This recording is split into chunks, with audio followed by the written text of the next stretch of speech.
Hey everybody, Rich here, South Florida Beekeeping with Rich, and it's mid-August down here, which means that we are in dearth. Even if we had a lot of stuff that was flowering and providing nectar, they'd only have a half a day to get to it because somewhere around 2 o'clock in the afternoon every day, it rains, or at least every other day. Uh, The last three rainstorms we've had have all been in excess of 1 inch, according to my rain gauge. Inch, just at an inch, inch and a quarter, almost inch and a half. We don't get rain at my location every day. We get it about every other day. But once it rains, well, the bees are done for the day. So you hope it's as late in the afternoon as possible. But regardless, this is the time of year when you may need to supplement your bees' feed. And by that, I do not mean one-to-one sugar syrup. One-to-one sugar syrup would stimulate them to be making brood at a time when the climate and the environment around them can't support a lot of brood. So you just want to give them something that will do maintenance. 2-to-1 sugar syrup will kind of do it. 2.5-to-1 sugar syrup will do it. But I found that damp sugar does it the best. I started out doing dry sugar with a water spritz, but very quickly learned that damp sugar is the way to go. And so to make up a batch of damp syrup, I use my wife's, or damp sugar, I use my wife's KitchenAid. I put a 4-pound bag of sugar in, and the formula in my case is 1/3 of a cup of lemon juice, and then I put a splash of water in the bottom of the measuring cup, put a few drops of honey be healthy in that, swish it around and add that to it. So it's a little over 1/3, but it's less than a half anyway, of liquid to it. Now, as I originally got that recipe, it was done with apple cider vinegar, and that works just fine too. I just didn't really like opening the hive and smelling the apple cider vinegar on the nectar that they were trying to draw down into honey. I'm like, probably not apple cider vinegar honey. I like apple cider vinegar and honey. I'm not sure I wanted apple cider vinegar honey. So I went with the lemon juice instead. As long as you have an acid to start the breakdown of the disaccharide into monosaccharides, you're fine. Doesn't matter really too much what you use. So at any rate, everything I do at this time of year is done with damp sugar. If there is something in the environment, if the royal palm across the street put out a bloom head tomorrow, they're going to head for that. They're not going to go for the dry sugar. When we go in this hive in a little bit, there's probably still going to be the tiniest amount of sugar on the bottom, and I haven't fed them since last Wednesday. So, they're not going at it all that fast as long as there is something in the environment. And there's always something in the environment down here. There's just not always enough in the environment. This hive is a perfect example of that. This is a little swarm that came in, and it seemed to be doing all right to start with because I always feed them when I put them in a box. And then everything stopped. And I didn't think I had a queen. There was no open brood. There was no eggs.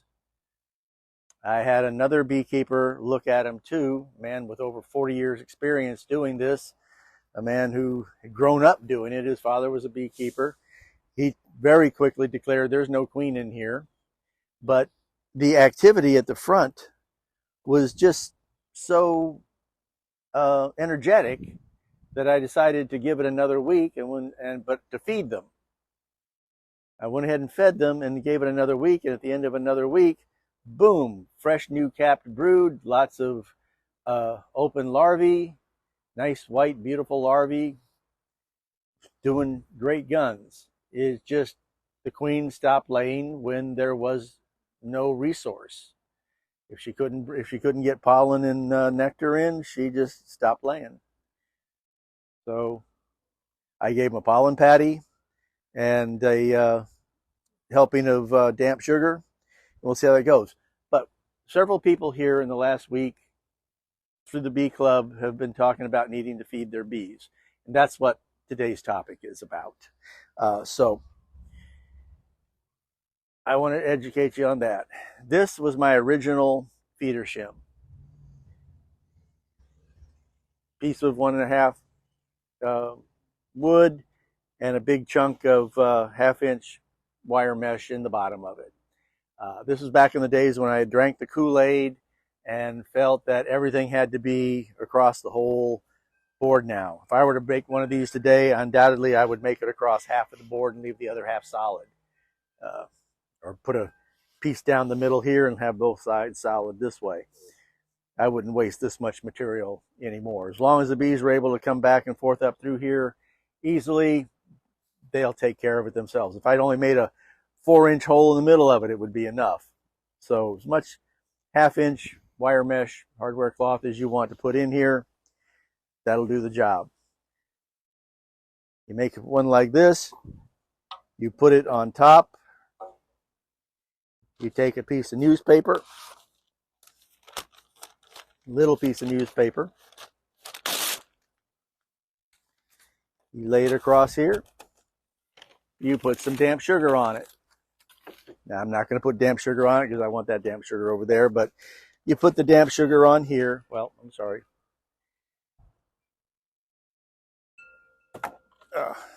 First thing you do is you spray your newspaper with some water, flattens it out, lays it down, dampens it up.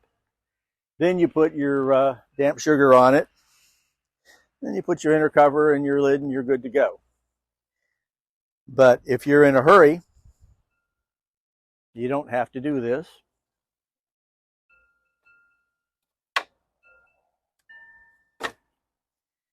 You can use a queen excluder. Put your piece of newspaper on there like that. Put either an Amiri shim. You can buy these. Only problem with them is they do have an entrance here, and you don't want that entrance in use. So you can put a little plug of wood in there. You can chaw up a chunk of propolis, chew it up, and stick it in there like chewing gum. The bees absolutely respect that. They don't go fussing at it. You can plug it like this. You can plug it with a little piece of wood, whatever, because you don't want other bees coming in and out to do that. But if you order and buy a standard Amiri shim, they're always going to come with an entrance here. You don't want that. You can, of course, just cut yourself 1/4 by 1/4 or 3/4 by 3/4 piece of wood. You can either butt them like I did here, or you can do 3/8 and 3/8 and lap joint them, whichever. Put it on like that, just so long as you have enough room for there to be a little space to pile the sugar on.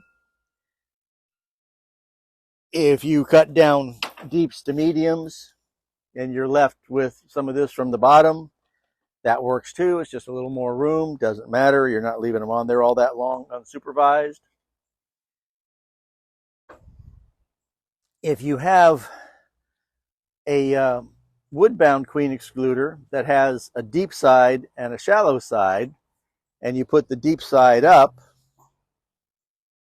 you almost have enough room there anyway. If you pair that with an inner cover with the deep side down, you can get away with doing it that way. I'm just trying to show you different ways to accomplish what you have to accomplish here.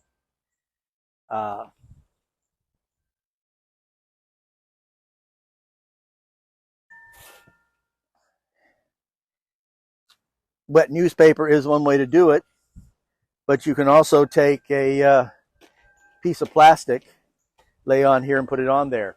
The advantage to doing this is that the bees chew up the newspaper and they drag it out of the hive. And so that's work. And that takes effort on the part of a whole lot of bees.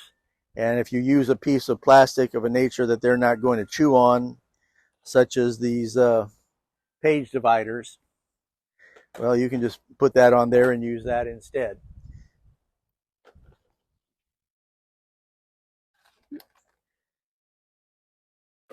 So many ways to get to where you can put some damp sugar on top of your hive. Of course, the way I do it, and you'll see when we open up the hive here in a minute, is yes, I build a dedicated feeder shim and I put a rapid feeder in the middle of it.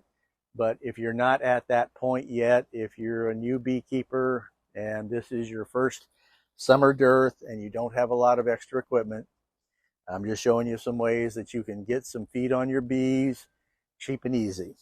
Okay, so let's go on to checking on this little hive, do a quick hive inspection on it, and then give it some food.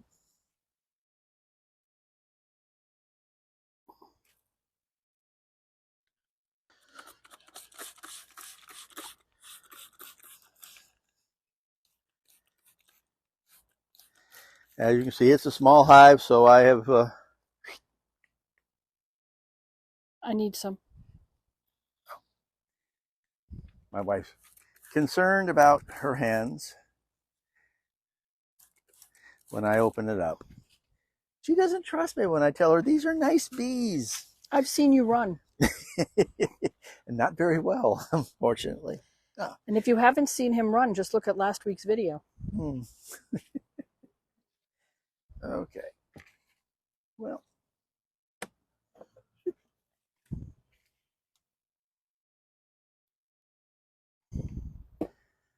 So you can see this is the way I normally do it. We'll just open up there.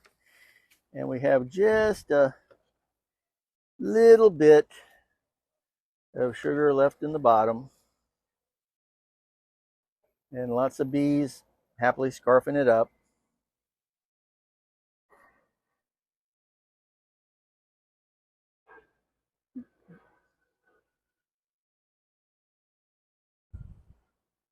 Oh, I'm sorry, I forgot to grab the hive tool before I walked over this way.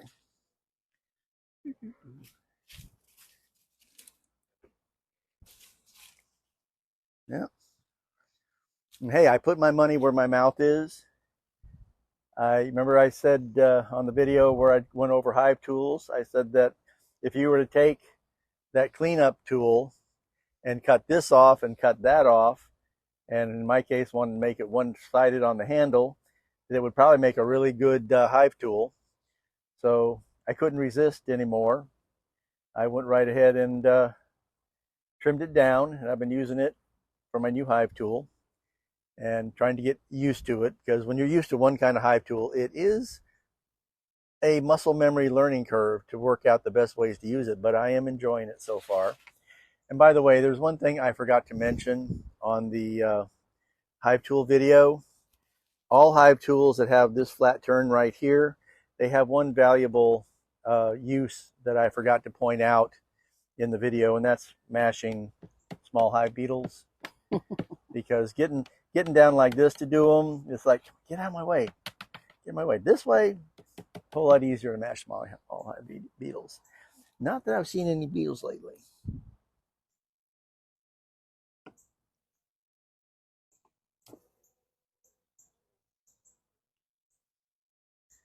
Hello, ladies. There you go.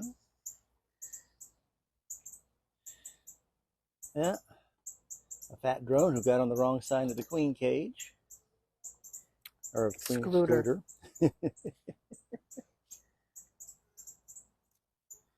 Let's see how we're doing in here. Find out if we're ready for a super yet or not.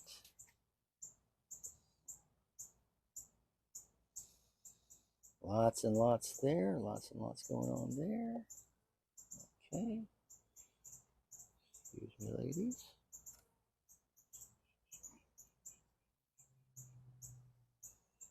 Oh, look at you. Look at you. Yeah.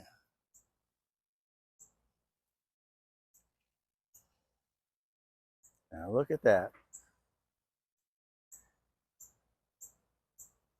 We've got nectar. All that open brood is now capped. That was open on this one. We have Baby bees getting ready to emerge from this. It's no longer as new as it was. Yeah, they're on the back side. So you want to zoom in on the, we can't wait around for her. Oh, where'd she go? There she is. You want to zoom in on there a little bit. We have a baby bee just in the first stages of coming out. It'll be a while yet. I can't stand in front of the hive next to this one, so yeah, in order to get the shot, I have to lean over this hive. Okay.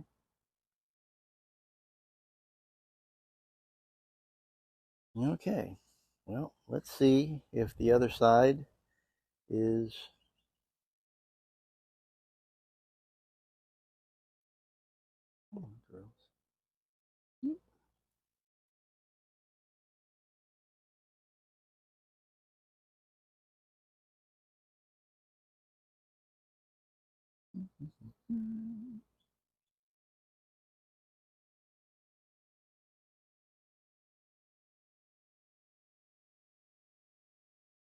Yep, even the backside. Yep. Yep, what? They're going to be ready for a super to be put on them so that they will stay comfortable and not be tempted to do a late swarm, which is how they got here in the first place.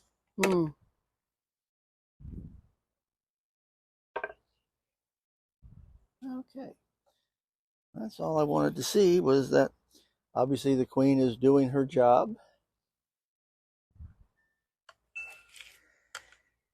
Oh, and there was absolutely no trace of that pollen patty on those frames. Almost forgot to mention it because it's like, did I put it there or didn't I? But yes, I did.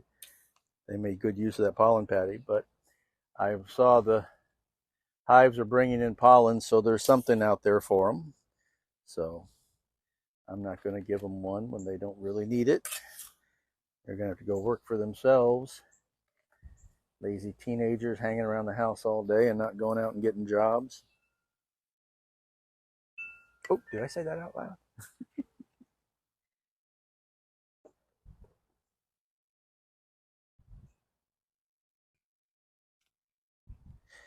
So, good deal. It'll be time to put a new, oops. What the heck. I forgot to put the queen excluder back on, but I'll have to do that anyway when I come out here in a few minutes and put another box on top. Well, can't you just put that box on top? Well, I haven't painted it yet. That's true. So I don't want to do that. If you're wondering why I have a new box, that's a tip. I gave away a number of hives, and the people who were receiving the hives, the beekeeper I was speaking of, they're his students, and he came and picked up the bees, but he didn't have frames from them. And indeed, what they ended up doing was they ended up buying me unassembled frames and giving them to me in exchange for my frames. But at the same time, they gave me 2 unassembled boxes, medium boxes. So I assembled the boxes the other night, and as dirty as they may look, they're dirty because I just put Propels on them. Those are new frames as well that are in there. So thank you. So thank you very much to the folks who received my colonies the other day. Some of them are members of our club. Some of them apparently aren't, but they're trying to get them to become members of our club. Now look One at of you the girls. perks, you get Yeah, bees. sometimes, yeah, I will give you bees if you join the club. And you can see these ladies clean their plate. And just so people know, if you don't have equipment and you want bees, there are other people in the club who sell bees with equipment. Oh yeah, yeah. If you want to get either a nuke and you keep the nuke, or if you want to, to transfer it to your own equipment, or if you want to get an entire, deep in a medium or two mediums, or however you want to start beekeeping, we do have club members who will sell you bees and equipment. But, they're professionals. It's their job. I'm not a professional. It's not my job. I do it for the fun of it.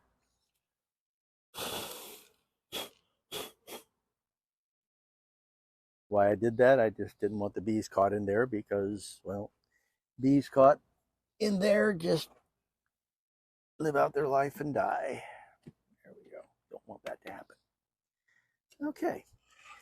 I'll put the rest of this over here.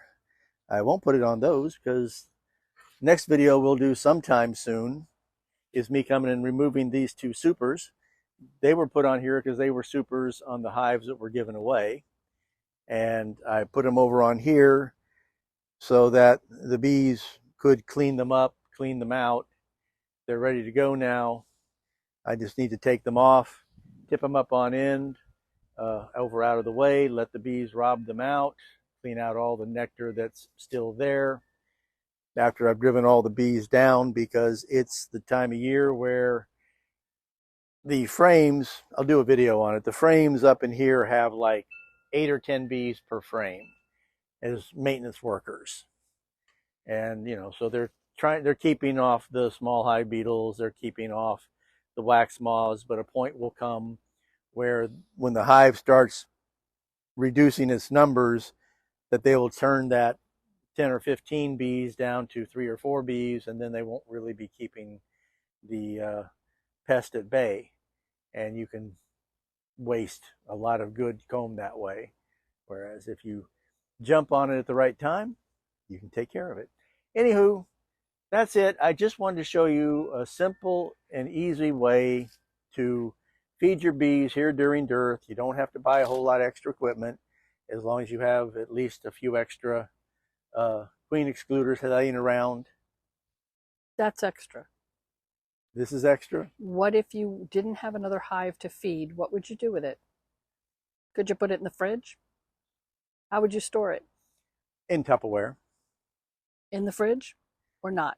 Best it would be in the fridge. You want to make, it's not important that it be in the fridge or not in the fridge. It's not going to ferment. The breakdown is going to be the acids in the lemon juice starting the breakdown of the sugars here. I mean, yeah, if you left it for a month or something, but if you only had one hive to feed, you should probably just make 2 pounds of sugar at a time.